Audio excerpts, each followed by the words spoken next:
My name is Isabel Messerrly, and I'm with Tyler Antonacci. Today, we're at the Binghamton University Art Museum. We're here looking at the Madonna and Child of the Bullfinch painting that's on display.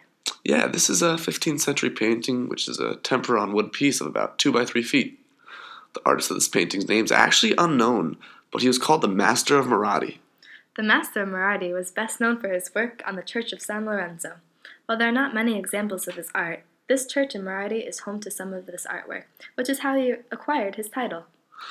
This Madonna and Child is painted with extreme precision, which gives the figures a very soft and smooth texture. Because it is painted with tempera, there almost appears to be a greenish tint to their skin. This tint makes them look kind of pale, but it also gives a sense of realistic quality. Along with the tempera, the painting includes gold leaf. The gold is used in the background, which symbolizes the realm of heaven. The unembellished background makes it evident that the painting was created before artists started incorporating more intricate backgrounds. The gold leaf is also used for the halos above the heads of the two figures, which is common in early Renaissance art. One thing I find to be interesting about the halos is that the young Christ one, there is a red pattern which is absent from Mary's halo, and this figure appears to be a cross. Interesting. Here, Mary is also seen wearing a red garment, which is a very common depiction of her works during the Renaissance and Baroque periods. This red garment is usually covered by a dark blue mantle, which here is almost black. These colors represent the human nature and the divine nature coming together in Mary.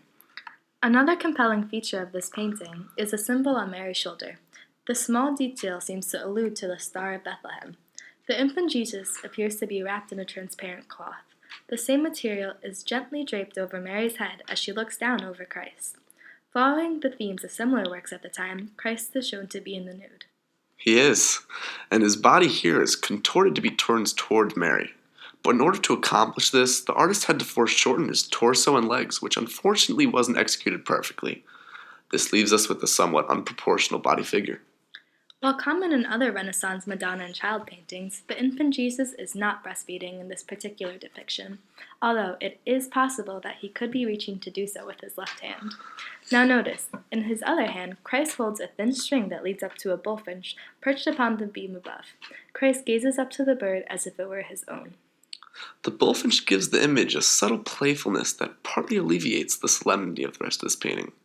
This playfulness lends itself to a more naturalistic style of painting, precedented nearly a century earlier by artists such as Giotto. Giotto's Madonna and Child, which was painted in 1320, has many similarities and differences to the painting displayed here in Binghamton's Art Museum. Seen here, one of the most striking differences I immediately noticed was the style used by Giotto. Giotto's figures are much more ethereal and flat than those of the Master of Marradi's. The textures aren't as smooth, although there still is a great amount of detail in the components of this piece. Similar to the previous painting, Giotto uses a gold background, which he uses to create the halos above the figures' heads as well. Once again, Christ is seen with that red cross-like pattern on his halo that is absent from Mary's. That's a fascinating yet peculiar detail. Now, Mary is wearing a blue mantle in Giotto's representation, although her typical red garment underneath is absent. Mary's mantle also includes a small design on her shoulder, which is also seen in the later work. The design is not so much of a star, but rather a flower. This is not the only flower to be seen in this painting. Mary's right hand holds a white rose. The white rose is a traditional symbol of purity and innocence. This symbol of purity ties directly into the iconography of the Immaculate Conception of the Virgin Mary.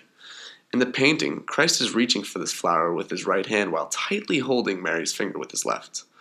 With the flower being added, a naturalistic style is present in this work, which was original for this time, as Giotto is a pioneer of this particular style. It is interesting to note the difference in the depictions of the figure of Christ. In Giotto's, Jesus looks as though he's a small human instead of a baby. Once again, Jesus is portrayed in the nude and wearing the same type of transparent garment. Mary also appears to be older, although this is due in part to the style of the painting.